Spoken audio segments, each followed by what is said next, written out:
Minecraft-Freunde, willkommen zu einem Tutorial. Ich wollte euch heute zeigen, wie man ein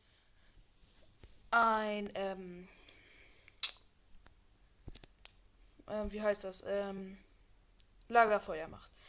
Dafür braucht ihr eine Fackel, ein Boot und dann könnt ihr halt hier noch das so rummachen halt. Ähm, ihr macht so einen Block zum Beispiel jetzt und dann packt ihr eine Fackel rauf, so. Dann habt ihr es schon mal hell. Dann nehmt ihr die Boote, geht darüber. Ihr könnt ein Boot so machen und dann macht ihr immer halt.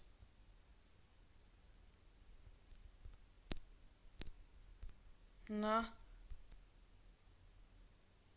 so, zack, und zack, zum Beispiel zack, und zack, dann zack, und dann zack, und dann zack, und dann zack,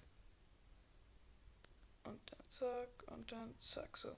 So, wie ihr seht, hat dieses Lagerfeuer Gestalt angenommen.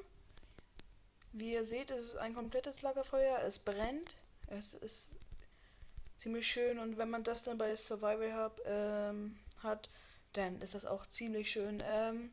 Etwas kürzere Folge heute. Heute mal mit Intro. Und ja. Ich will hier raus, Mann.